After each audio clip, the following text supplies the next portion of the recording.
이종환입니다. 반갑습니다. 오늘 강연 A, B로 나눠서 강연 A에서는 간단한 BI에 대한 소개와 함께 실제 최신 사례를 설명을 드릴 건데요. 저희 이번에 모신 분은 저희 한국에는 두 개의 협회가 있습니다. BI 관련해서 그 중에 한 협회인 빌딩 스마트 협회에서 교육국에서 교육국장을 맡고 계신 조영 국장님을 모시고 이번 강연을 듣도록 하겠습니다. 네. 네.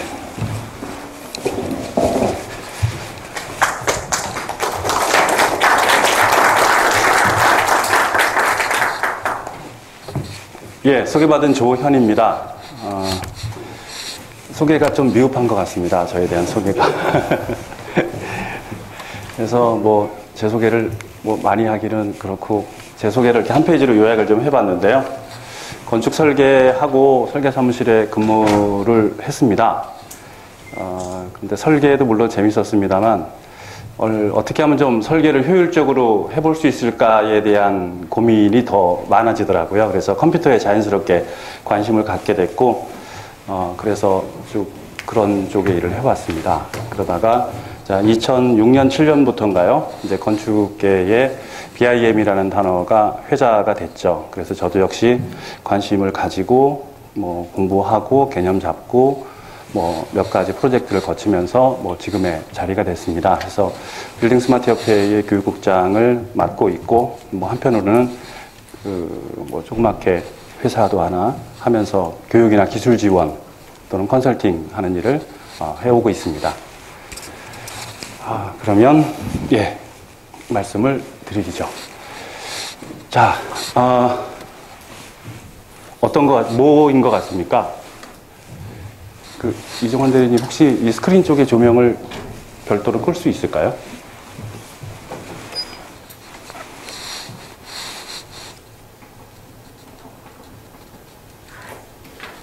예. 어떻게 보면 자동차 엔진룸 같기도 하고요. 근데 여기 있는 분들은 다 아실 것 같아요. 이게 어떤 내용이겠구나라는 정도는 일반 설계사무실에서는 잘 모르시더라고요. 건축 설계사무실에서는. 이거는 미국 로스앤젤레스에 있는 디즈니 콘서트 홀의 천장 부분의 배관입니다. 그래서 지금 오른쪽에 보이는 사진처럼 건물의 모양새가 그러하다 보니 천정의 공간들도 굉장히 비정형으로 나오게 되는 그런 모양새를 가지고 있습니다. 그래서 이거는 디지털 프로젝트라고 하는 카티아 기반의 건축용 모듈이죠. 그 소프트웨어를 이용해서 배관 모델링을 한 겁니다. 그리고 저렇게 모델링된 하나하나 객체들을 나중에 이제 공사 단계에서는 전개도를 다 만들어서 각 부품을 만들고 현장에서 조립하는 그런 형식으로 시공이 되었던 그런 사례죠.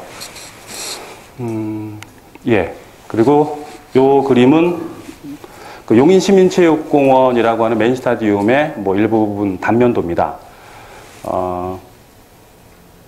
아래쪽에 스탠드 부분은 그럴 수 있을 것 같습니다. 근데 지붕 부분에 저렇게 많은 철제 프레임들을 참 애써서 저렇게 도면을 작성을 했었을 것 같아요. 꽤 많은 시간. 그런데 막상 이런 도면이 공사 현장에서는 별 의미가 없는 게 돼버리죠. 지붕에 다 그려져 있는 것들은 그냥 멋있는 그림일 뿐 공사 관계자한테 직접적으로 도움이 되는 그런 요소는 아니라는 거죠. 설계는 열심히 했는데 현장에서는 도움이 안 되는 그런 모습들. 근데 다행히 이거는 레빗 스트럭처를 가지고 모델링을 한 겁니다. 그래서 해당 부분을 잘라서 단면 뷰를 만들어서 단면도를 생성을 한 거죠. 그러니까 이것만 보면 별 의미가 없는 거겠지만 이게 3차원 형상으로, 즉 저 철골 프레임 하나하나의 정보들이 제대로 3차원 형상으로 있기 때문에 데이터로서는 의미가 있는. 하지만 이제 이런 도면들이 BIM이 아닌 일반 오토캐드로 아니면 기타의 2D 드로잉 툴로 작업을 했을 때는 서두에 말씀드린 것처럼 도서 작성은 열심히 했는데 별로 필요 없는 그런 도면이 되고 만다는 거죠. 지금 보여드린 두 컷은 요즘에 일어나고 있는 어떤 산업 동향을 단편적으로 보여주고 있는 것 같습니다. 이게 뭐냐면 건물의 경우에도 크게 이제 대형화가 뭐 눈에 띄게 벌어지고 있고, 그 다음에 초고층, 그 다음에 하나의 건물이 매스가 굉장히 커지면서 건물의 용도가 복합화에 대한 모습도 뭐 함께 되고 있습니다. 이제 그러한 건설 산업의 어떤 동향 속에서 과거의 그 설계자의 인지 능력에 기대는 설계 방식에는 한계가 있다라는 이제 그런 것을 느낄 수 있는 지금입니다. 이건 좀 건축계가 아닌 다른 계를 뭐 단편적인 예를 몇 가지를 한번 들어보려고 합니다. 제가 좋아하는 가수 이수영입니다. 참 멋진 포즈의 사진 한 장인데, 이 사진 한 장을 얻기 위해서도 이렇게 많은 전문 분야의 사람들이 동원이 되죠. 그리고 이제 조선이 같은 이런 분이 사진을 찍습니다.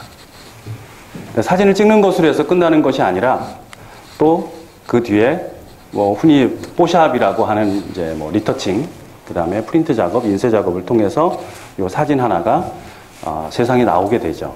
그러니까 이런 사진 하나를 얻기 위해서도 참여하는 분야나 사람들이 굉장히 세분화되어 있고 다양화되어 있고, 따라서 이 사진 하나를 얻기 위해서도 그 많은 사람들이 정확한 커뮤니케이션을 해야 사진 하나를 얻을 수 있다는 거죠. 자, 이렇게 사진 하나도 그렇습니다만, 뭐 인기 주말 예능 버라이어티 프로그램이죠. 1박 2일. 뭐 굉장히 재밌게 보고 있습니다만, 그 재미있게 봤던 그 편 중에 그게 하나 기억이 나는데, 출연진 6명과 그 제작진이 그 잠자리 복불복을 했던 그런 회차가 있었습니다. 그래서 뭐 몇 개 게임을 해서, 근데 그때 한 번은 뭐 출연진이 지고 한 번은 뭐 그 제작진이 지고 뭐 그런 일이 있었는데, 제작진이 졌을 때 갑자기 이제 자막이 막 나오더라고요. 예상치 못했던 74명인가로 기억되는데, 74명의 잠자리를 준비하면서 있었던 그런 해프닝들, 그리고 더구나 비가 와서 어떻게 했던 이제 그런 내용들이 있었는데, 그때 알았습니다. 출연진 6명이 나오고 뭐 한 번에 1시간 촬영, 그리고 한 번 나가면 한 2회 정도 나오니까 2시간 분 정도의 영상물을 얻기 위해서 자그마치 70여 명이 동원이 된다는 것. 그리고 더구나 이제 뭐 프로그램의 특성상 실내에서 안정된 환경에서의 작업이 아니라 야외에서 예기치 못한 날씨, 뭐 그 밖의 상황들을 다 이렇게 극복을 하면서 저런 프로그램을 만들어낸다는 거죠. 자, 그렇다면 생각이 든 게, 그런 돌발 변수에 대해서 저들은 어떻게 대처를 할까를 또 생각해 봤습니다. 굉장히 그 스태프들 분야들 간에도 얘기가 잘 되고, 그 다음에 PD, 나영석 PD였죠. 저 때만 해도. 나영석 PD의 어떤 또 결단에 따른 스태프들의 그 실천, 실행, 이런 부분들이 잘 매칭이 되어야 뭐 한 편의 프로그램이 만들어지는, 뭐 이렇게 사진 하나 아니면은 TV 프로그램 하나를 만드는데도 이렇게 많은 분야의 사람들이 모여서 명확한 커뮤니케이션을 해야 좋은 성과물이 나올 수 있습니다. 그에 비하면 건축물, 시설물, 이런 부분에, 이런 프로젝트는 더 많은 사람, 더 많은 다양한 분야의 사람들이 하나의 목적을 갖고 프로젝트를 진행합니다. 그렇다면 그 커뮤니케이션이 얼마만큼 유연하고 확실하게 되어야 그 프로젝트가 완성될 수 있을까를 생각해 보면, 그 커뮤니케이션의 비중도 다시 한번 생각해 봐야 할 그럴 부분이라고 생각이 됩니다. 그렇게 많고 다양한 사람들이 참여를 하다 보니 건설 산업에 이런 문제가 도출이 되었죠. 2008년도에 조달청에서 발표한 자료입니다. 우리나라 건설 산업의 뭐 문제점들에 대한 설문 조사를 했을 때, 그 설계 부적정, 그리고 뭐 그다음에 부당 시공, 그러니까 시공 현장에서의 이런저런 문제들 때문에 결국은 대한민국의 건설 산업 발전을 저해하고 있다라는 이제 그런 통계가 나왔는데, 뭐 저도 설계를 하고 또 건설 산업에 있는 한 사람으로서 참 자존심 상하는 이제 그런 설문조사이기도 합니다. 자, 그래서 이런 문제를 해결하는 방법으로 이제 BIM을 관심을 갖게 되는 것 같습니다. 그래서 국내 현황 등등을 한번 말씀드려 보겠습니다.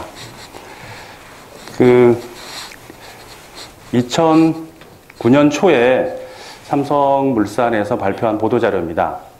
그래서 삼성물산의 4개 사업본부에서 전사적으로 BIM을 전면 사용하겠다. 그리고 그것의 목적은 공사비의 절감이 기대된다라는 것으로 해서 그렇게 발표를 했었죠.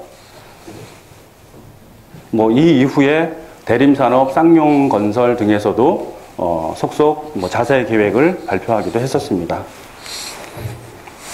지금은 LH로 바뀌었지만 당시에는 이제 주택공사였습니다. 그래서 주택공사에서도 3차원 설계를 설계 툴로 적용하겠다라는 보도자료를 발표했고, 뒤이어서 서울시에서도 서울시의 시설물들은 3차원 설계 BIM을 이용해서 발주를 하겠다라는 보도자료가 또 이어서 나왔죠. 그리고 결정적으로 조달청에서 2012년 올해부터죠. 12년부터는 총공사비 500억 이상에 해당되는 시설물의 턴키 프로젝트에 한해서 BIM을 의무 적용하겠다. 그리고 연차별로 그 범위를 넓혀가겠다라는 내용의 보도자료를 내게 됩니다. 그러니까 앞서서 그 LH나 서울시나 삼성물산 등에서 이렇게 발표를 할 때는 그래도 관계자들, 건설산업에 계신 분들이 그래, BIM을 하긴 해야 되나 보다, 아니면 이렇게까지 관심을 갖고 있네 정도의 느낌이었다면, 이 조달청의 보도자료 때문에 갑자기 관심이 증폭을 하게 되죠. 현 업계에서도. 근데 한편으로는 저는 그런 생각이 들었습니다. 사실 그 공무원, 공공기관이라는 조직의 어떤 속성이라고 할까요? 그런 것들을 보면 조금 한 템포 늦는 감이 있어요. 현업에보다. 그래서 현업은 막 이렇게 나가고 있는데 오히려 그런 공공기관에서 제도적, 법적 뒷받침이 안 돼서 오히려 산업 발전을 저해하는 그런 모습들이 왕왕 있었죠. 근데 유독 이 BIM에 관해서는 이렇게 치고 나가더라는 거죠. 아직 현업에서는 하긴 하고 아니면 하면 좋을 것 같긴 하지만 아직은 준비가 안 됐다라고 하는 시점에서 조달청과 같은 공공기관에서 저렇게 치고 나가는 모습은 좀 의아한 그런 생각이 들었습니다. 그래서 과연 뭘까 고 한번 찾아봤는데 이런 것이었습니다. 지금 말씀드린 그런 보도자료 이외에도 실제로 조달청이나 LH나 등등을 통해서 BIM이 의무 적용된 프로젝트들이 이렇게 발주가 됐었죠. 근데 이 배경에는 국가건축기본계획이라고 하는 보고서가 있었습니다. 이 보고서는 그 건축법 위에 건축기본법이라는 상위법이 만들어지면서 건축기본법에 그 국가건축정책위원회라고 하는 그 자문기구가 만들어지고, 그래서 그러니까 청와대 직속 자문기구가 되는 거죠. 그렇게 해서 국가건축정책위원회는 5년 단위로 대한민국의 건축적 기조를 설정하고 그대로 실천하는 이제 그런 내용이 건축기본법에 있습니다. 그래서 2008년도에 기본법이 만들어졌고 2009년도에 건축정책위원회가 처음으로 만들어졌죠. 그리고 2009년부터가 그 건축정책 보고서의 1차 년도가 됩니다. 그래서 그 내용을 보면 크게 6가지의 실천 항목을 선언을 했습니다. 그래서 왼쪽에 있는 국토환경 디자인 향상부터 맨 오른쪽에 있는 건축문화 세계화 추진까지 크게 6가지의 실천 사항들을 이제 만들었죠. 그래서 국토부 장관 주도하에 만들어지고 그게 국가건축정책위원회의 자문을 거쳐서 대통령께 보고가 된 그런 내용입니다. 근데 그 가운데 이 2가지 내용을 보면 저도 이 보고서를 원문을 보면서 좀 의아했는데 이게 여기에 BIM이라는 단어가 직접적으로 등장을 합니다. 그리고 뭐 그 해설까지 되어 있는데, 아무튼 이러한 6가지의 그 실천 항목에 대해서 그 IT 기술을 이용해서, 그리고 BIM 기술을 이용해서 실천한다라는 내용으로 보고서가 작성이 돼서 지금까지 기조로 흘러오고 있습니다. 자, 저렇게 해서 저런 보고서에 의해서 대통령 보고까지 된 그런 항목이 있어서 그 도달청을 비롯한 여러 기구에서 BIM 설계를 추진하고 있는 그런 모습들이 있죠. 물론 아직은 BIM 기술에 대한 어떤 신뢰도가, 평가가 아직 100%인 거는 아닙니다. 하지만 어쨌든 정책의 기조가 저렇다 보니 그 산하 기관들이 안 할 수가 없는 그런 입장, 환경에 처해 있는 그런 모습들도 있죠. 그래서 아무튼 이렇게 정책 기조가 가고 있는 모습들을 확인할 수 있었습니다. 그렇다면 공공기관은 한편으로는 이 건축 산업계를 보면 그 관계자 중에 발주처의 입장도 있지만 사실은 또 하나는 사용자의 입장이 또 있죠. 많은 공공시설물이 발주가 되고 준공이 되면 사용하는 발주처와 아니면은 그 오너 두 가지의 성격을 다 가지고 있죠.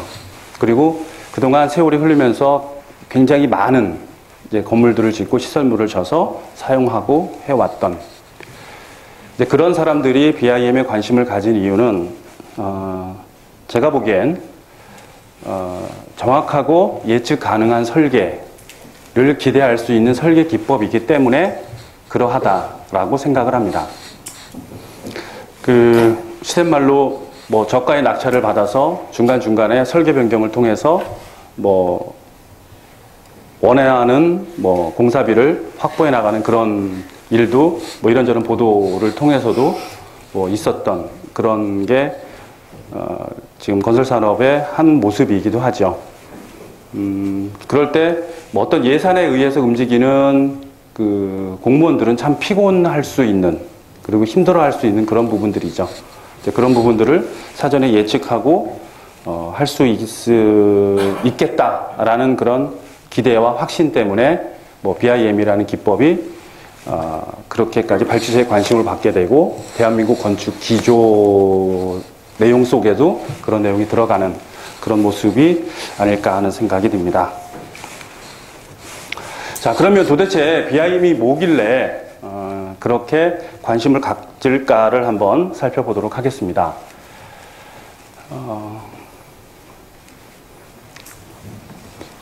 설계와 공사와 그 다음에 사용 단계를 크게 4가지로 그렇게 구분을 했습니다. 계획을 하고 디자인하고 시공을 하고 사용하고 있는 4단계로 구분을 해봤는데, 그 시간의 흐름에 따라서 만들어지는 정보의 양이 점점점 쌓여지게 되죠.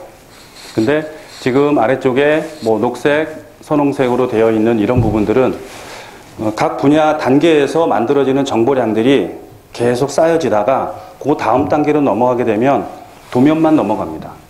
아니면 최소한의 서류들만 넘어가게 되죠. 그래서 다시 받아서 하다 보면은 그 디자인 단계에서 필요한 정보는 많은 정보들이 유실된 가운데서 다시 시작하게 되는 그런 모습들. 그리고 공사 현장에서도 설계에서 생각했던 많은 어떤 내용들이 많이 누락된 채 또 넘어가게 되고 또 그런 모습들이 있게 되는 거죠. 근데 이제 BIM 설계 기법에서는 여기 나와 있는 오렌지색 그래프인 것처럼 각 설계 단계에서 만들어지는 정보들이 계속 누적이 돼서 하나의 데이터베이스로 꾸려지고, 이것이 다음 단계에서 그대로 넘어가면서 정보량이 계속 쌓이게 되는, 누적되게 되는 그런 모습들 해서 각 단계에서 만들어지는 정보의 양을 유실 없이 계속 활용할 수 있다라는 그런 것이 기대가 됩니다. 그래서 뭐 BIM을 얘기하는 뭐 여러 가지 그래프 중에 뭐 하나의 모습이죠. 그 BIM은 그런 면에서 굉장히 좀 어려워하시는 것 같아요, 개념적으로. BIM은 설계도도 아니고 그 건물에 대한 컴퓨터라고 하는 가상 공간에서 만들어지는 가상 시설물이죠. 가상 시설물이고 그것을 컴퓨터적으로 해석을 하면 그 건물에 대한 데이터베이스가 되는 거죠. 그래서 필요한 정보를 하나의 데이터베이스 덩어리로 만드는 것이 BIM 데이터가 됩니다. 그래서 근데 이제 건축 공사 현장을 보면 현장에서 관계되는 여러 가지 분야의 사람들이 자기가 필요한 정보들이 각각의 것이 있겠죠. 그렇다면 내가 필요한 정보는 이렇게 뽑아서 내가 가져가서 활용을 하고 그 사람은 각각 필요한 정보를 가져가서 사용을 할 수 있고 아니면 반대로 내가 이런저런 정보를 더 넣어줌으로 해서 다른 사람이 활용할 수 있는 다른 분야에서 활용할 수 있는 그런 그림이 되는 통합된 데이터베이스가 됩니다. 그래서 이런 데이터베이스를 이해해야 빔 데이터를 이해할 수 있고 그 다음에 거기에 들어가는 그 값들의 일관성 같은 것들이 필요하게 되고 결국은 표준이라고 하는 단어로 귀결이 되는 거죠.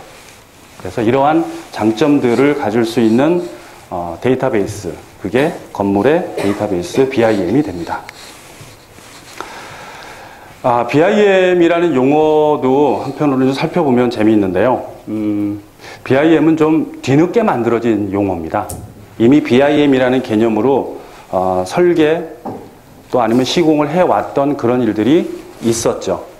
그러는데 이제 그러한 일련의 것들을 좀 축약해서 이런 단어로 어떤 단어로 표현하면 좋을까라고 누군가가 고민을 했고 그래서 찾아낸 단어가 BIM입니다. 그래서 BIM의 어떤 개념적인 것은 1975년으로 거슬러 올라가서 척 이스트만 교수가 어느 한 저널에 저렇게 지금 파란색으로 표기되어 있는 저런 내용을 발표하죠. 그래서 여기서 핵심적인 내용들은 여기 나와 있는 엘리멘트, 그 다음에 기술, 그 다음에 어디 있습니까? 배열. 요 세 가지 요소가 핵심 키워드가 됩니다. 그래서 구성 요소는 이게 이제 오브젝트 베이스, 오브젝트 객체 이런 표현 쓰는 것. 그래서 시설물을 볼 때 기둥이다, 보다라고 하는 고유의 성격을 가지고 있는 그런 것들. 그리고 기술이 모델링하는 그 작업 그 자체가 되겠죠. 그렇게 되고 배열이 그 객체 간의 관계가 됩니다. 그래서 BIM 소프트웨어를 얘기할 때 특징되는 것이 객체 기반의 설계, 또 하나가 파라메트릭 모델링. 이 두 가지 단어를 얘기하는데 그것이 여기 있는 엘리멘트, 기술, 배열이 해당이 되죠.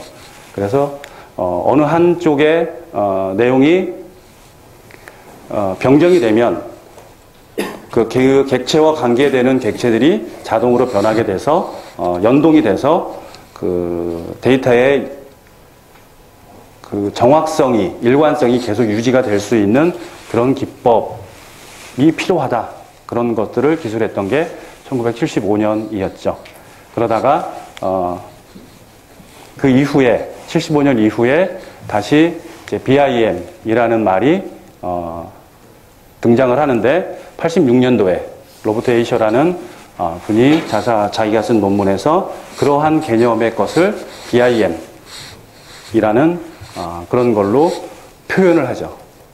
그렇게 해서 세월이 흘렀는데 그 오토데스크의 부사장으로 있었던 지금도 그분이 부사장으로 계신지는 잘 모르겠습니다.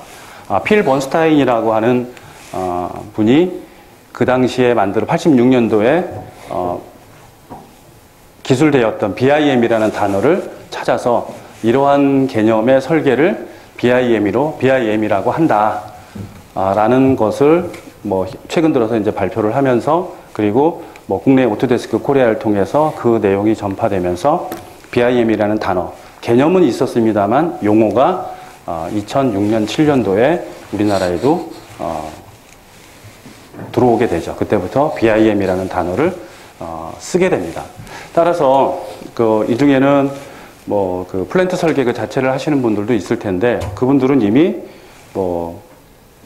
그런 3차원 그리고 그 객체들이 갖고 있는 속성 정보들을 이용해서 설계를 하고 설계 작업을 하고 계시죠. 그러니까 이미 그런 분들은 BIM 기반의 설계를 하고 계신 분들입니다.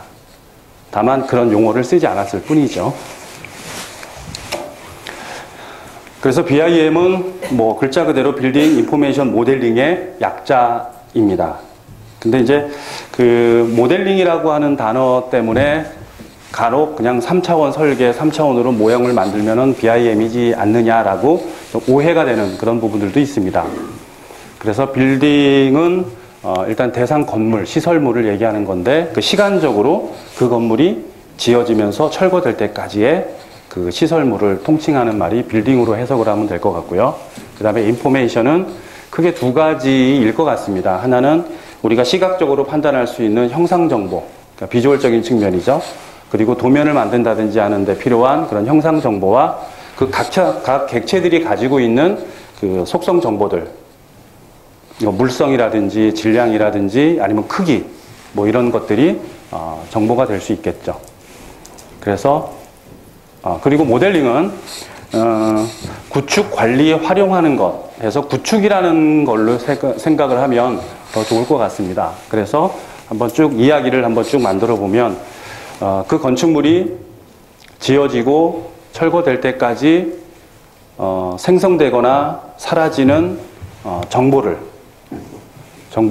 구축하고 그 다음에 관리를 지속하면서 지속적으로 활용하는 것을 BIM이라고 이렇게 정의를 할 수 있습니다. 그래서 뭐 이 그림은 많이 보셨겠지만 건물이 처음에 이렇게 기획되고 설계되고 뭐 하는 이런 일련의 과정에서 데이터들이 계속 쌓이게 되죠. 그래서 그런 것들을 계속 유지 관리하는 것, BIM이라는 틀 안에서 유지 관리하는 것, 데이터를 유지 관리, 활용하는 것이 BIM이라고 말할 수 있습니다. 그래서 구체적으로 사례를 통해서 좀 알아보면 이렇게 만들어진 구축된 빔 데이터에서 필요한 부분들을 다 추출해서 활용할 수 있다는 거죠. 그리고 그 어느 곳에서 수정을 하더라도 그 수정한 내용이 다시 그 빔 데이터에 추가가 되고 수정이 돼서 다른 분야에 즉각적으로 반영이 되는 그 즉각성까지 같이 보이고 있는 그런 특징이 있습니다. 이게 객체 기반, 파라메트릭, 뭐 이런 요소, 이런 개념으로 모델링이 되었기 때문에 가능한 거죠.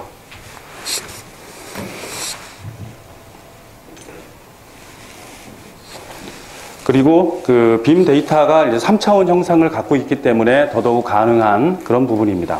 물론 2차원 도면에 의해서 설계를 할 때도 이러한 각종 환경 시뮬레이션이 가능은 했습니다만 설계 기간 동안 뭐 한정된 비용과 시간 때문에 예를 들어서 한 번, 두 번 정도 저런 시뮬레이션을 할 수밖에 없었다면 설계 데이터 자체가 3차원 형상이고 해당 정보들이 있기 때문에 이러한 시뮬레이션을 더 많이 더 정확하게 할 수 있는 그런 환경이 돼서 좀 더 예측 가능한, 그러니까 고성능의 시설물을 만들어낼 수 있는 그런 기반이 될 수 있다라는 그런 내용입니다. 실제로 이 사례를 보면 이해가 될 수 있을 것 같은데요. 두 개의 설계안이 있습니다. 이 두 개의 설계안은 이 실제 건물 부분에 있어서는 두 내용이 똑같습니다. 차이가 있다면 아래쪽에 있는 건 일사량을 조절할 수 있는 루버가 설치되어 있는 거죠. 자, 그렇다면 굉장히 어려운 질문을 하나 드리도록 하겠습니다. 두 건물의 두 설계안 중에 어느 게 더 공사비가 많이 들까요? 굉장히 어려운 질문인데 답을 하실 수 있는 분이 있을지 모르겠습니다. 너무 어려운 질문인가요? 뭐 실제 건물의 모든 내용이 똑같다면 당연히 아래쪽에 있는 게 공사비가 더 많이 들겠죠. 얼마쯤 더 들까요? 한 1억? 2억 정도 들을까요? 예. 자, 그러면 설계자가 이제 오너한테 가서 자, 두 개를 가지고 갑니다. 그러면 오너는 어느 거를 선택할까요? 당연히 한 1, 2억의 공사비가 싼, 그리고 뭐 면적을 더 쓰는 것도 아니고 당연히 위에 있는 설계안을 하겠다고 하겠죠. 자, 그런데 이제 설계자는 다음과 같은 자료를 가지고 갑니다. 이게 이제 그 건물의 뭐 LCC라고 해야 되나? LCC까지는 좀 뭐 너무 개념이 큰 것 같고, 연간 에너지 사용량, 전기 사용량을 분석을 해서 가져갑니다.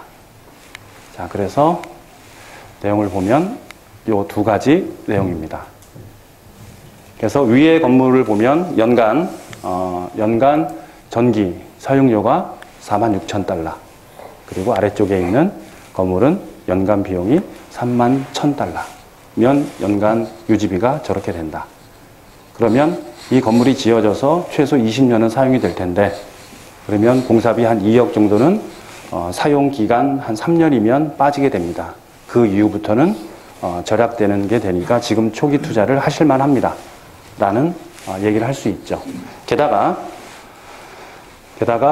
이산화탄소 배출량까지 계산을 해서 이 건물이면 뭐 우리나라를 치면 에너지 효율 등급 뭐 몇 등급에 해당되는 그런 친환경 건축물로 인정을 받을 수 있습니다. 그러면 등록세, 취득세 뭐 20% 감면 혜택이 있고 현관에 친환경 건축물이라는 간판까지 되게 되고, 그렇게 되면 뭐 전기료도 싸게 되고 하니까 뭐 임대도 수월하게 되고 뭐 건물의 이미지도 좋아지고 등등등 됩니다. 라고 정확한 수치로서 제안을 할 수 있다면, 하게 되면 건축주는, 오너는 지금 당장 예산이 없다면 은행에 가서 2억 정도는 추가 대출을 하지 않을까 해서라도 아래쪽의 건물을 택할 수 있지 않을까. 그래서 설계자는 건축주가 생각하지 못했던 부분까지도 저렇게 제한할 수 있는 그런 환경이 되고, 그것이 결국 설계를 하고 시공을 하는 부분에 있어서 타사와의 경쟁력이 되지 않을까 하는 생각이 됩니다. 그리고 이제 BIM으로 3차원 설계, BIM 설계를 하면서 근데 단점도 있습니다. 단점은 데이터가 너무 복잡합니다. 데이터가 너무 복잡해서 일일이 제대로 모델링이 되었는지를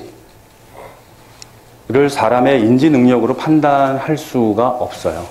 사실상 불가능합니다. 그래서 역시 저렇게 그 간섭 체크라고 하는 용어를 쓰는데, 그 데이터가 제대로 정합성을 유지하면서 제대로 만들어졌는지를 어떤 또 다른 소프트웨어를 이용해서 체크를 할 수 있습니다. 그래서 또 작은 의미에서는 간섭 체크가 되고, 좀 넓은 의미에서는 품질 체크라는 표현을 쓰기도 합니다. 그래서 뭐 객체 간에 저렇게 맞부딪힘이 있는지, 아니면은 겹쳤는지 떨어졌는지 어떻게 됐는지에 대한 내용들을 저렇게 체크를 하고, 어떻게 잘못된 부분들을 부분적으로 찾아서 이제 수정을 할 수 있는 그런 간섭 체크 기능이 있게 되죠. 그리고 이제 공정표, 공정 데이터하고 빔 데이터를 연결시켜서 공정 시뮬레이션을 할 수 있는 환경도 됩니다. 그래서 죄송합니다. 지금 공정표, 이건 MS 프로젝트로 공정표를 만든 건데요. 여기 이제 태스크라고 하는 부분들을 요 각각의 태스크에 해당되는 객체들이 빔 데이터 안에 있겠죠. 그러면 그 태스크와 해당되는 객체들을 링크시켜서, 지금 요거는 이제 나비스웍 프로그램 화면을 캡처해 놓은 건데, 나비스웍 안에서 공정표를 가져오고 객체와 링크를 시켜서 시뮬레이션을 하게 되면 이 타임 스케줄에 있는 대로 이제 객체가 이제 등장을 하면서 공사 순서를 사전에 체크를 해볼 수 있죠. 뭐 공사 그 체크를 한번 해본다라고 하는 거는 꼭 이런 뭐 BIM이다, 공정 시뮬레이션이다라고 하는 표현이 아니더라도 3D 스튜디오 맥스 갖고도 가능은 합니다. 가능은 한데 한 번은 가능하죠. 한 번은 만들 수 있지만 공사 현장에서 이런저런 이유로 해서 공기가 늦어지거나 빨라지거나 했을 때 결국 공정표에 수정이 되게 되죠. 그런 것을 즉시 맥스로 할 수는 없습니다. 그래서 그건 공정 관리는 아니죠. 그냥 한번 계획 공정 정도 한번 해보는 정도, 아니면 뭐 대외적인 뭐 홍보용 영상물일 뿐 시뮬레이션 데이터는 될 수가 없겠죠. 그래서 그 공정표에서 어떤 일정이 변경이 되면 다시 시뮬레이션을 하게 되면 즉각적으로 거기에 맞는 공정 순서로 시뮬레이션을 해볼 수 있는 그런 것이 빔 데이터의 활용성 중에 하나입니다.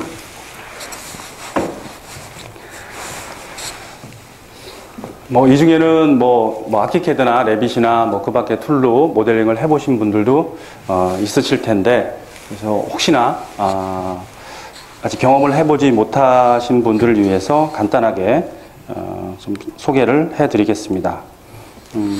이거는 SK건설의 의뢰를 받아서 모델링을 하고 했었던 그런 사례인데요. 예, 빨리 넘어가도록 하겠습니다. 일단 레빗으로 모델링을 했고요. 레빗은 크게 아키텍처, 스트럭처, MEP라고 하는 세 개의 프로그램으로 또 나뉘어져 있습니다. 그래서 레빗이기 때문에 갖고 있는 공통적인 기능들도 있고요. 그래서 건축, 구조, 설비 쪽에 특화된 그런 기능들이 또 나누어져 있습니다. 근데 재밌는 거는 레빗 스트럭처에서 만든 데이터도 레빗 아키텍처에서 열면 그냥 열립니다. 모든 객체 유실 없이 다 열려서 볼 수는 있습니다. 다만 추가로 새로 모델링하는 데는 제한이 좀 따르긴 합니다만 이제 그런 모습들이 있습니다. 그리고 일반적인 작업 순서는 레벨이라고 하는 그 층, 그리고 그리드, 중심선에 대한 그리드, 그 다음에 기둥, 그 다음에 각종 벽체들, 그 다음에 개구부 등등을 하면서 모델링을 시작을 하죠. 그래서 건축 모델링이 이렇게 끝나게 됩니다. 그래서 쌓아지는 그런 모습들이고요. 그 다음에 한쪽에서 이제 구조 모델링을 했습니다. 그래서 기초부터 시작해서 올라가는 모습들, 그래서 골조 올라가고 상부에 철골, 트러스까지 이렇게 모델링을 했죠.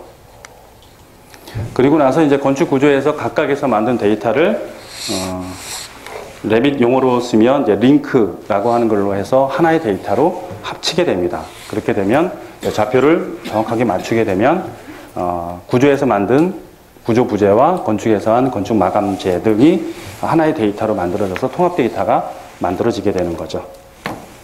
예, 요거는 이제 링크가 되었다는 그런 모습의 메시지입니다. 자, 그렇게 해서 이제 만든 거를 체크를 해봐야 되겠죠. 체크하는 가장 쉬운 방법은 그냥 뷰어를 갖고 체크를 해보는 겁니다. 그래서 설계자의 의도나 이런 거 갖고 유감 검사를 한번 해볼 수 있는 그런 것들이죠. 그래서 이거는 그 오토데스크 디자인 리뷰라고 하는 소프트웨어인데 레빗에서 만든 데이터를 DWF 파일로 넘겨서 디자인 리뷰에서 오픈해서 본 겁니다. 그리고 각각의 객체들의 투명도를 줘서 안에 들여다보면서 시각적으로 확인할 수 있게끔 그렇게 만든 거고요. 그 다음에 이거는 각 XYZ 방향의 절단면 그런 기능이 있어서 마치 CT 촬영하듯이 요거를 밀고 당기면서 단면을 계속 체크할 수 있는 그런 기능으로 있습니다. 그리고 어느 한 객체를 선택하게 되면 그 객체에 대한 정보들이 이쪽 특성창에 쭉 나열이 돼서 제대로 부재가 들어갔는지, 부재 선정이 제대로 됐는지 등등도 확인할 수 있죠. 지금까지의 것은 그냥 육안으로 한번 검사를 해본 거라 그러면 이건 나비스웍에서 다시 간섭 체크를 해보는 그런 결과입니다. 그래서 이쪽에 건축 데이터, 이런 쪽에 구조 데이터를 가지고 건축과 구조가 어떻게 제대로 간섭 없이 중첩이나 떨어짐 없이 제대로 만들어졌는지를 시뮬레이션 하게 되죠. 그래서 지금 여기 빨간 표시로 돼서 쭉 나온 것이 체크돼서 발견된 항목들입니다. 그래서 하나씩 보면서 해당 부위가 보여지게 되고 이게 틀린 건지 아닌 건지. 사실 컴퓨터로 간섭 체크를 한다는 거는 컴퓨터는 아시겠죠? 인정사정이 없어요. 그냥 잘못된 거는 무조건 다 끄집어냅니다. 근데 설계자가 판단하기에 이런 거는 상관없다. 아니면 이런 거는 고쳐야 되겠다라는 검수 작업이 또 있어야 되겠죠. 그래서 그런 표시들을 여기에 스테이터스에 할 수 있습니다. 그래서 요거는 괜찮다, 요거는 고쳐야 된다. 이제 쭉 리뷰를 하게 되죠. 그 리뷰를 한 내용들이 보고서로 만들어져서 해당 설계자들한테 배포가 되고, 그래서 다시 만들어진 데이터를 다시 보게 되면 지난번에 고쳐야 된다고 했던 그런 것들이 고쳐졌는지 다시 체크리스트에 또 나오게 됩니다. 그래서 계속 데이터의 정합성을 체크할 수 있는 환경이 나비스웍의 간섭 체크 기능으로도 있죠. 그리고 최근에 그 나비스웍 말고 또 각광받고 있는 그 체크, 품질 체크 프로그램이 솔리브리 모델 체커라는 프로그램입니다. 요거는 그 IFC 데이터로 변환된 것을 받아서 체크를 할 수 있는데, 나비스웍하고 그 솔리브리 모델 체커하고의 좀 개념적 차이는, 나비스웍은 순전히 데이터만 갖고 체크를 합니다. 데이터, 객체라고 하는 그런 것만 갖고 체크를 하는 걸로 좀 한정이 되어 있고요. 솔리브리 모델 체커는 그 객체 간의 간섭은 물론이고, 거기에 더해서 그 룰이라고 저희가 표현을 하는데, 예를 들어서 복도의 폭이 뭐 장애우들의 뭐 휠체어나 이런 거를 감안했을 때 뭐 얼마 이상이어야 한다라고 하는 룰이 있으면, 과연 그렇게 복도가 만들어졌는지, 설계가 되었는지까지도 체크를 할 수 있습니다.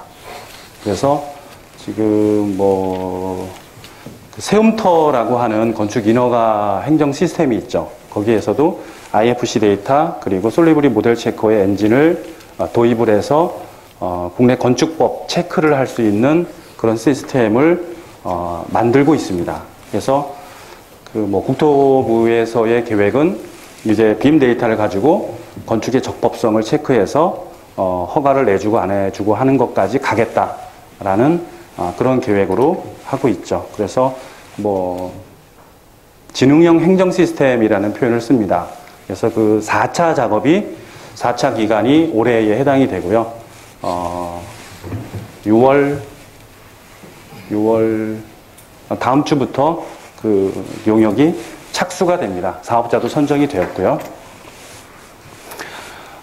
아무튼 이제 그렇게 솔리브리나 아니면은 이제 뭐 나비스웍이나 이런 걸 통해서 그 데이터가 제대로 만들어졌는지를 확인한 다음에는 이제 활용에 되는 거죠. 그렇게 해서 이제 레빗 안에서 뭐 이렇게 재료별로 물량 산출을 또 할 수 있고요. 그래서 이 만들어진 레빗에서 만들어진 것들을 다시 이렇게 엑셀로 넘겨서 볼 수도 있습니다. 그리고 뭐 이런 것에 이제 각각의 단가나 뭐 이런 것들을 뭐 입력을 하게 되면 비용이 산출이 되겠죠.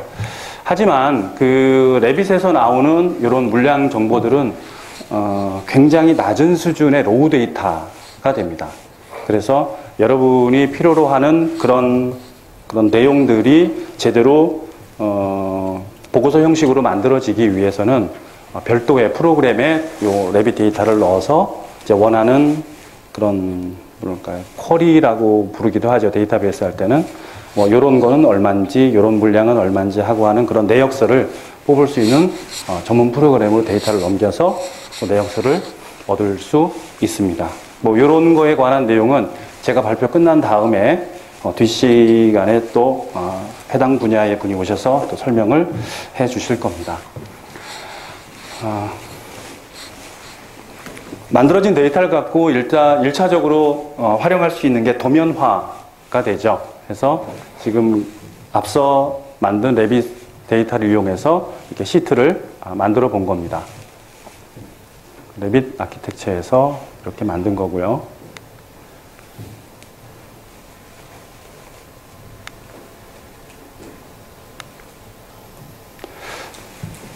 그리고 앞서 그 아파트 단위 세대 그 삽도를 가지고 설명드렸는데, 어느 한 곳에서 변경이 되면 다른 곳에도 변경이 된다라고 말씀드렸는데, 이 부분이 그렇습니다.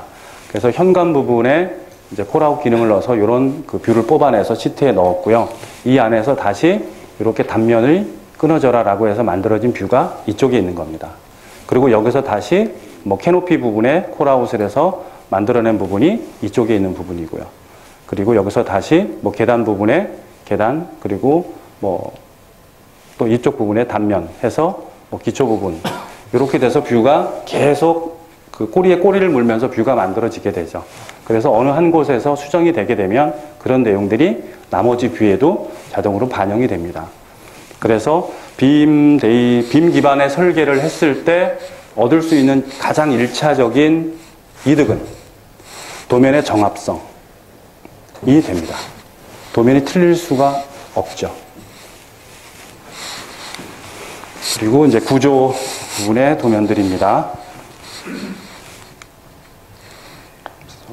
구조 프레임 평면도도 만들었고요. 그 다음에 이게 철골 인면도에 해당이 되는데, 지금은 뭐 일반적으로 기호화해서 철골 인면도를 만들어내죠. 그래서 그냥 라인 정도로 표기를 하고 뭐 해당 부재를 태그를 넣어서 부재를 표기하는데, 레빗으로 BIM으로 모델링을 하게 되면 각 객체들이 자기 고유의 크기를 가지고 있기 때문에 이렇게 도면들이 나올 수 있습니다. 그래서 혹시나 이런 부재들이 크고 작고의 문제를 일단 시각적으로도 금방 판단할 수 있기 때문에 이렇게 텍스트에 의존하는 철골 인면도보다 훨씬 그 검토의 효율이 좋아질 수 있겠죠. 즉 커뮤니케이션이 원활해질 수 있는 장점을 보여줍니다. 그리고 또 하나가 이런 그 접합 부분에 대한 해당 부분의 3차원 형상을 별도의 작업 없이 뷰를 따서 이렇게 넣을 수가 있습니다. 그렇게 되면 이런 부분에 대한 이해를 좀 더 쉽고 정확하게 할 수 있겠죠. 그리고 심지어는 좀 복잡한 부분은 아예 저렇게 큰 그림을 만들어주게 되면, 그리고 뭐 해외에서도 그런 사례가 있습니다만, 뭐 컨스트럭션 세이프티라는 개념으로 하는데, 우리나라뿐만이 아니라 다른 나라도 그런 것 같아요. 공사 현장에서 일하는 인부들이 해외에서 온 사람들이 꽤 많은가 봐요. 우리나라 현장도 좀 그런 모습들이 있죠. 그래서 일단 언어적인 문제, 그 다음에 기술의 숙련도, 이런 것들이 문제가 되는데, 도면이 만약에 이런 식으로 뭐 만들어지고 해서 그들과 이런 도면으로 뭐 얘기를 할 수 있다면 훨씬 더 이해도가 높은 그런 결과를 내올 수 있을 것 같습니다. 그리고 실내에 뭐 카메라 설치해서 이런 모습들도 보여줄 수 있고요.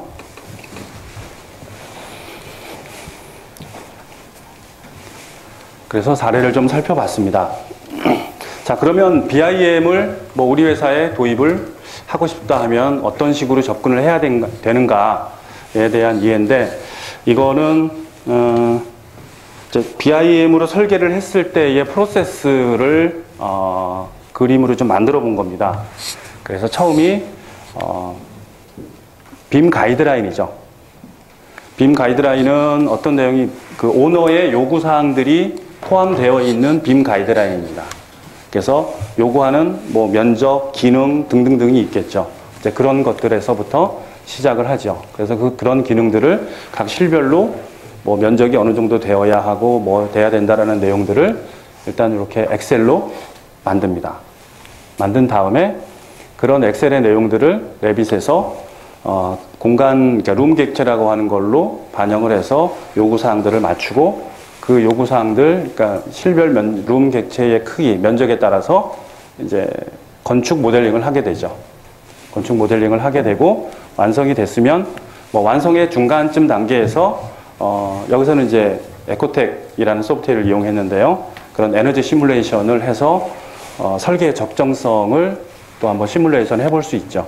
그렇게 해서 건축이 어느 정도 완성이 됐다 하면 이제 구조 분야로 데이터를 넘겨서 이제 구조 시뮬레이션까지 할 수 있는 이런 프로세스들, 그 다음에 그래서 건축과 구조가 만나게 된 다음에는 한편에서는 또 이제 그 MEP 설비 설계가 이루어지게 되죠. 그래서 건축, 구조, MEP의 데이터가 이제 완성이 되고 나면 그럼 제대로 데이터가 만들어졌는지를 나비수억을 이용해서 또 한번 품질 체크를 하게 되고, 그거에 대한 활용으로 물량 산출이나 5D 시뮬레이션을 해볼 수 있는, 그래서 최종적으로 완성이 됐을 때 다시 한번 품질 체크들을 하면서 최초에 선언되었던 빔 가이드라인에 충족하는가를 체크해 보면서 필요한 도면이나 해당 필요한 뷰를 만들어서 이제 활용하게 되는 그런 모습이 됩니다. 이 프로세스는 지금 상단에 그 빔버즈 프로세스라고 되어 있는데, 제가 저와 함께 한 10여 명이 한 분야별로 한 팀이 돼서 싱가포르, 빌딩 스마트 싱가포르에서 주최하는 뭐 쉬운 말로 BIM 경진대회입니다. BIM 경진대회에 출전하면서 만든, 작업한 내용을, 프로세스를 이렇게 정리를 해본 겁니다. 근데 BIM 프로세스도 뭐 하나로 딱 귀결될 수는 없습니다. 그 대상 프로젝트의 규모나 용도나 뭐 어떤 환경들을 감안해서 이 프로세스들은 그때그때 바뀔 수 있습니다. 또 바뀌어야 합니다. 그래서 또 다른 프로세스를 하나 더 보여드리도록 하겠습니다.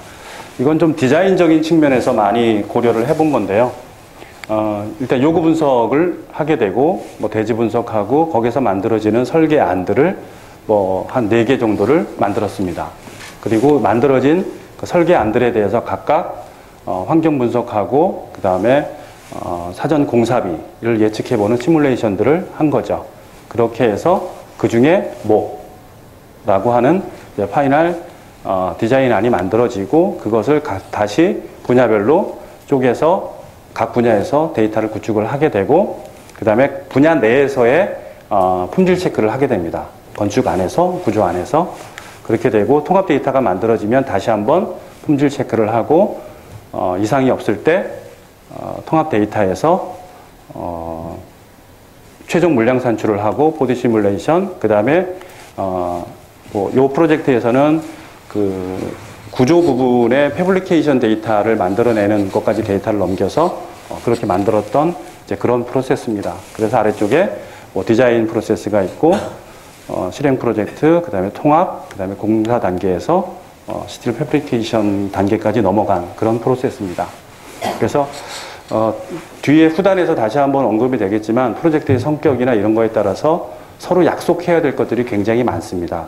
그래서 BIM 설계 관리자용 가이드라인 이런 것들이 만들어져서 프로젝트를 시작할 때 선언적으로 해야 될 데이터의 구축 목적이라든지 이런 것들도 선언하고, 그 다음에 그 BIM 설계에서 또 하나 무시할 수 없는 게 사용되는 프로그램들 간의 데이터 호환입니다.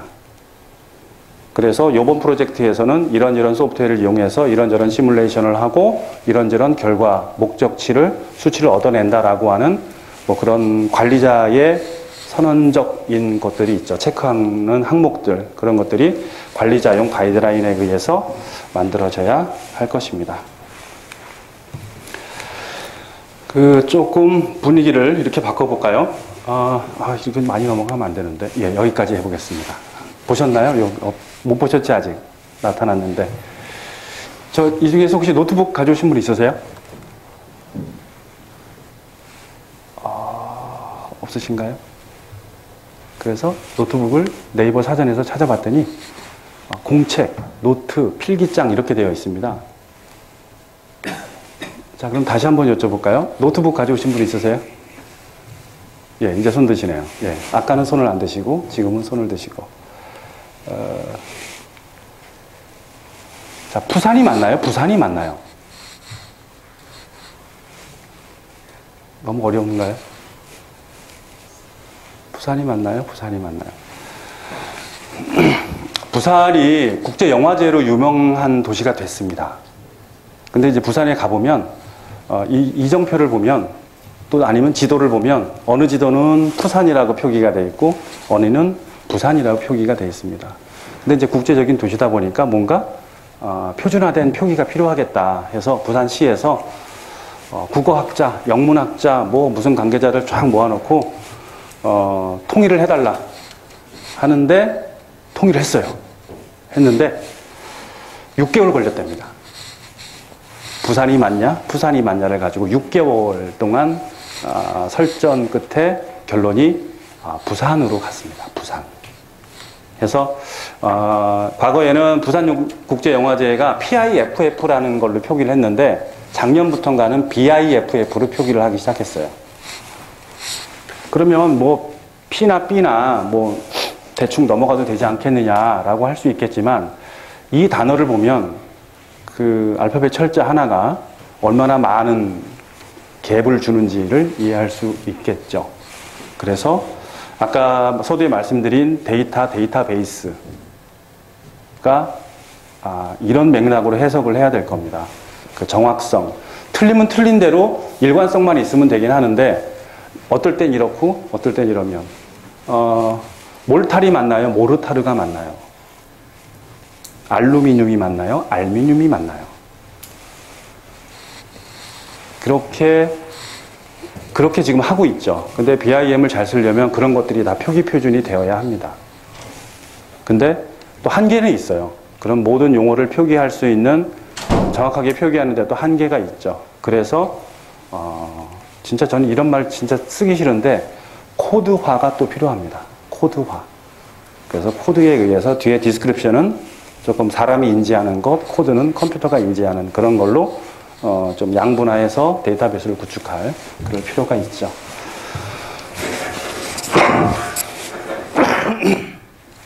그래서 뭐 옛날에 어디였죠? 개그야인가요? 거기에 등장했던 한 코너입니다. 뭔 말인지 알지? 라는 코너가 있었는데 이분이 이름이 정태였는데, 정태야 막 그러고 그랬었어요. 그래서 뭐 소해줘 그러면은 알았어 그러면은 막 이제 이쪽은 투 하는 소를 생각했는데 이쪽은 소를 해줘 해서 소를 하는데 누워있는 젖소 흉내를 내주죠. 그럼 그게 아니다. 막 그러면서 막 그렇게 합니다. 그러면서 이제 에피소드로 해서 이제 개그 코너가 됐었던 그런 건데, 뭔가 의미 전달, 의사 전달이 명확할 필요가 있다라는 이제 그런 측면에서 뭐 재미있는 사례라고 볼 수도 있을 것 같습니다. 해서 BIM을 도입해서 사내 시스템으로 정착을 시키겠다라고 하면 이런 것들이 필요하죠. 그래서 레빗 용어로 이제 패밀리인데 그쵸, 심볼 라이브러리라고 생각을 하셔도 될 것 같습니다. 그래서 그런 라이브러리들이 데이터베이스로 구축이 되고 그 공유할 수 있는 하드웨어적인 것들이 뒤따라져야 되겠죠. 그래서 네트워크로 대볼 수 있는, 그 다음에 각종 표기 표준들, 그 다음에 LOD가 또 많이 회자가 되는데 요것도 빨리 정립을 해서 나가야 되겠죠. 어느 한 문이나 벽이나 이런 것들을 도면화하고 표기할 때 얼마나 상세 수준으로 표기할 건가에 대한 정립도 굉장히 필요합니다. 그래서 이런 부분들이 지금 국토부 연구과제로 발주가 돼서 저희 빌딩 스마트 협회에서 기획과제를 수주를 했어요. 그래서 과제명은 개방형 BIM 기반의 설계 효율 향상에 관한 연구과제 이런 겁니다. 그래서 그 안에 구체적인 내용으로 라이브러리는 어떻게 만들어져야 되고, 그 다음에 저런 LOD 같은 거는 어떻게 이렇게 돼서 도면을 좀 간소화하면서 공사 현장에서는 충분히 활용할 수 있는 도면을 만들어낼 건가에 대한 연구 과제가 지금 기획이 되고 있습니다. 올 연말까지. 그리고 내년에는 본 과제 사업자를 선정해서 향후 5년 동안, 3년입니다. 3년 동안 해마다 약 200억씩 지원을 해서 결과를 내고 그것이 건설산업의 발전이 될 수 있도록 하겠다. 그런 의지로 국토부에서 연구 개발 계획을 가지고 있죠. 아무튼 이런 것. 그 다음에 설계 순서의 변화인데, 아까 프로세스를 보셨겠지만 설계자조차들도 설계 내용의 명확성을 설계 도면을 너무 자세하게 그린 다음에야 인지를 하는 것 같아요. 그래서 그것 때문에 많이 BIM 프로세스에서 힘들어 하는데, 모델링을 너무 디테일하게 모델링을 해놓고 나서 에너지 시뮬레이션을 해보겠다라고 생각을 하게 된다는 거죠. 그러면 디테일 수준이 너무 높으면 에너지 분석을 하는데 오히려 좀 저해가 되기도 합니다. 데이터가 너무 커서 에너지 시뮬레이션 소프트웨어에서 받아주지 못하는 그런 부분들도 있는데, 그래서 어쨌든 모델링 설계의 프로세스가 좀 바뀐다라는 것도 좀 이해할 필요가 있고요. 그래서 준비사항들이 이렇죠. 그래서 사내 표준화가 필요하고, 트레이닝 필요하고, 그 다음에 프로젝트 데이터들, 라이브러리를 쉐어할 수 있는 그런 하드웨어들, 작업할 수 있는 그런 워크스테이션 준비, 그런 것들이 필요하죠. 그리고 또 하나가 빔 모델링을 하는데, 빔 설계를 하는데 레빗이다, 아키캐드다라고 하나만 너무 고집하는 것도 그렇게 좋은 건 아닌 것 같아요. 그래서 그러면 두 개를 다 배워야 되느냐? 그런 것도 아니고요. 그래서 요 팀에서는 이런 툴을 주로 쓰는 이런 팀, 또 이런 팀은 또 다른 툴로 쓰는 팀에서 프로젝트의 성격에 따라서 그렇게 팀별로 배분이 되는 것도 하나의 방법일 것 같습니다. 그리고 그거 이외에도 사실 한 20년 동안 오토캐드 하나만 갖고 다 설계를 해왔어요. 그러다 보니까 그러면 뭐 레빗으로 하면 아니면 아키캐드로 하면 모든 설계를 다 할 수 있는가, 이제 그런 질문을 받기도 하는데, 제가 보기에는 그런 핵심 모델링 소프트웨어는 필수고, 거기에 그 사람의 어떤 포지션, 역할에 따라서 소프트웨어는 한두 가지 정도는 더 알아야 AIM 설계를 할 수 있는 그런 여건이 될 겁니다. 그래서 하드웨어는 이렇게 되고, 서버에서 이런 기능을 하는 서버가 있고, 각각의 워크스테이션이 배분이 되고요. 그 다음에 이런 표준 문서 매뉴얼들이 사내에서 정착이 되어야 될 겁니다. 그래서 그 관리자용, 그래서 앞서 말씀드린 것처럼 이번 프로젝트에는 뭐 각 소프트웨어는 어떤 것들을 쓰고, 그 다음에 또 중요한 게 파일명입니다. 파일명.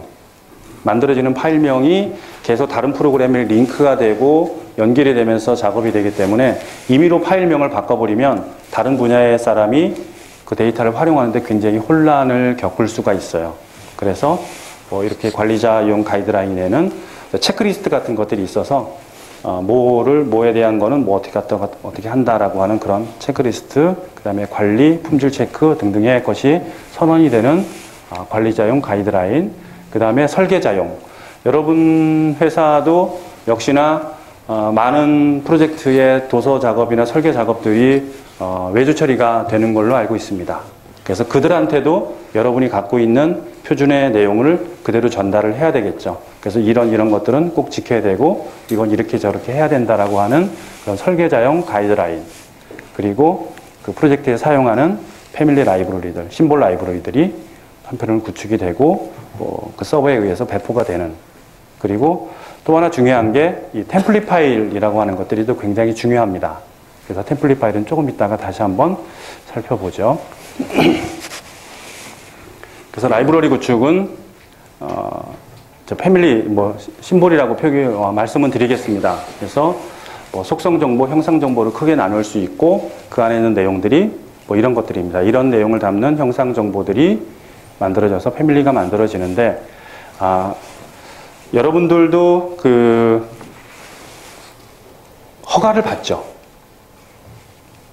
설계가 다 끝난 다음에는 해당 관청에 허가를 받게 되고, 그 다음에 어떤 수주 방식에 따라서는 공공 입찰에서 나온 것을 그런 거를 수주하는 경우도 있을 텐데, 지금 국토해양부의 빔 가이드라인이나 조달청의 시설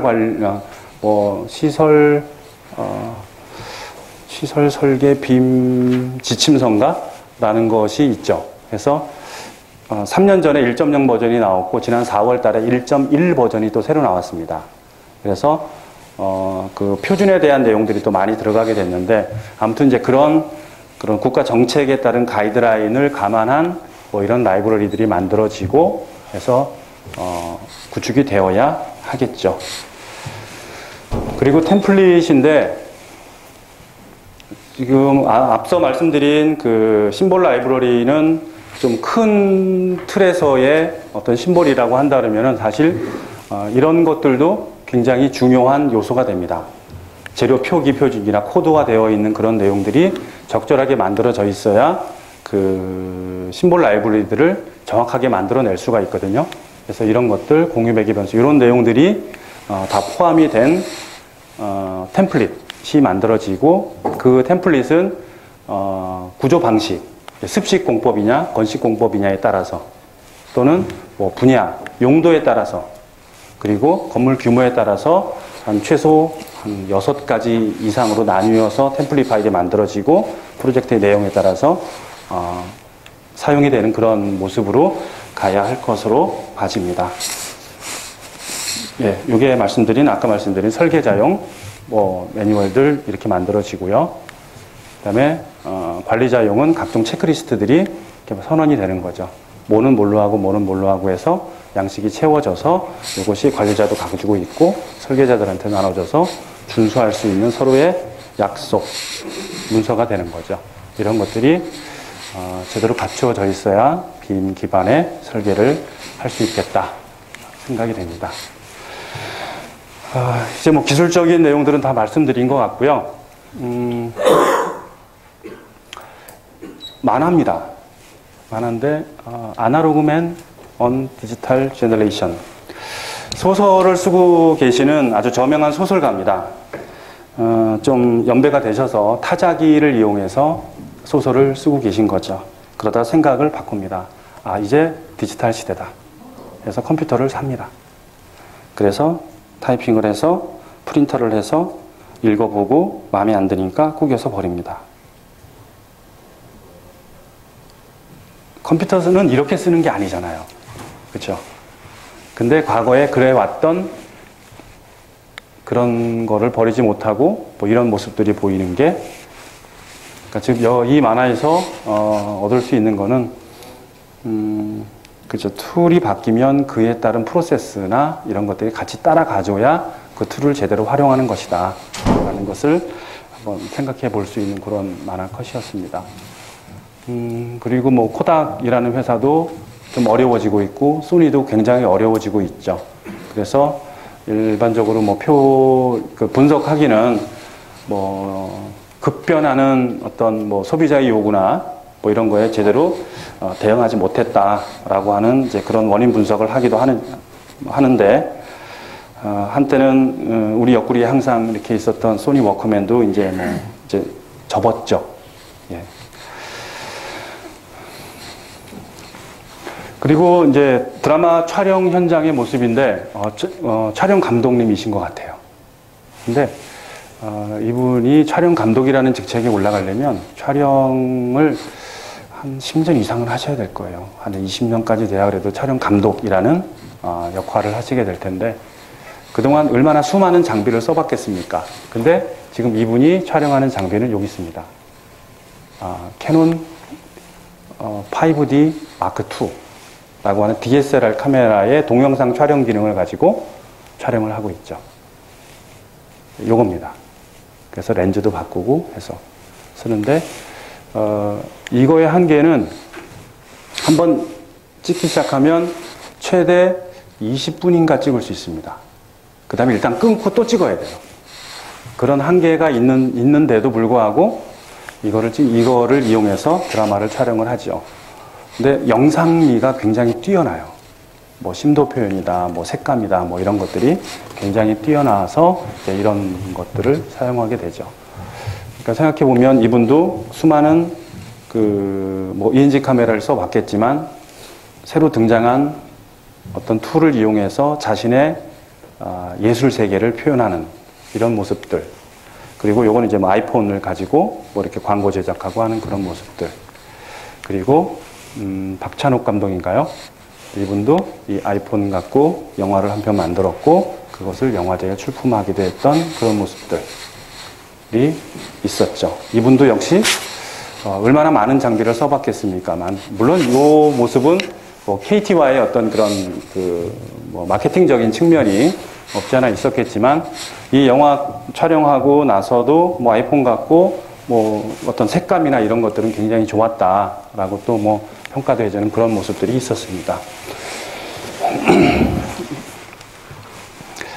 이제 맺은 말을 드리려고 하는데요. 여러분들은 기술자죠. 기술자가 가지고 있어야 될 소양 덕목 중에 하나가 항상 히딩크 감독이 얘기한 것처럼 난 아직도 배고프다. 새로운 기술 아니면 더 나은 성능 이런 거에 대해서 항상 굶주려 있어야 한다고 생각을 합니다. 그래서 더 나은 성능의 것을 위해서는 더 나은 도구가 필요하고 하는 그런 모습들.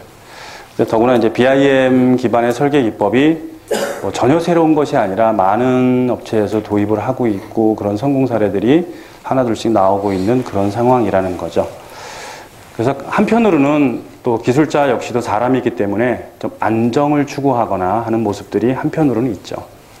지금까지 한 10년, 20년 동안 열심히 했고 잘해왔는데 그냥 또 뭐 새로운 거 이런 거 배우기도 힘들고 그냥 이대로 갔으면 좋겠다라고 하는 인간적인 어떤 심리도 한편으로는 또 있을 겁니다.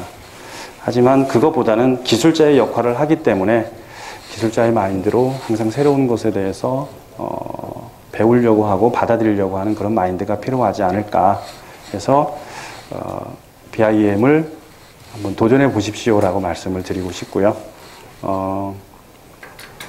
그래서 도전을 할 때 뭐 제가 역할을 할 수 있다면 뭐 도움도 드리고 하는 그런 역할도 서슴지 않고 하도록 하겠습니다. 그래서 발표 시간이 뭐 지켰는지 어쨌는지 잘 모르겠습니다. 제 발표 내용은 여기까지고요. 혹시 질문이 있으시면 받도록 하겠습니다. 맨 뒤에 이 질문을. 예, 아까 초반에 발표하신 내용 중에 국토부 내용이 좀 리비전이 안 된 것 같아서요. 제가 알기로는 2016년서부터는 500억이 아니라 금액에 상관없이 무조건 해야 된다고 그런 내용을 봤거든요. 근데 그 내용을 말씀 안 하시길래. 예. 그러니까 2012년도부터는 500억 이상의 설계 시공, 일괄 입찰에 500억 이상일 때 사용 적용을 하겠다 해서 연차별로 뭐 300억, 뭐 200억까지 확대하겠다 해서 최종적으로 2016년도가 됐을 때는 모든 발주에 대해서 BIM을 의무 적용하겠다라는 내용까지 포함이 되어 있습니다. 예, 그거 말씀하시는 거죠? 예, 네. 그게 중요한 내용 같은데 빼보고 싶습니다. 예, 그렇습니다. 내용이 조금 리비전이 안 된 게 좀 많으신 것 같아요. 그런가요? 예, 다시 한번 자료를 찾아보도록 하겠습니다. 예, 혹시 다른 또 질문 있으세요? 네. 미리 예측하는 건지 몰라도 만약에 그래서 국내공사에 500억을 무조건 빔을 쓰라 그러면 혹시 지금 건축 공정에만 한해서 얘기를 하시는 거죠? 플랜트 공사만? 그러니까 조달청의 발표는 네. 건축물입니다, 일단. 그죠? 건축물. 예, 건축물입니다. 아까 삼성물산도 건축을 얘기하시는 거죠? 삼성물산에서는 4개 사업본부에서 다 쓰겠다라고 내부 방침을 정한 거죠. 발전 플랜트 사업부까지 포함해서입니다. 그럼 기존에 삼성물산 모르겠지만 플랜트 기존에 TBS랑 네. 있잖아요. 예. 그런 것도 검토가 되는 거죠? 그런 것까지도 다 BIM 기반 설계가 되는 거죠. 그런데, 이제 녹음 안 해도 되죠? 예. 녹음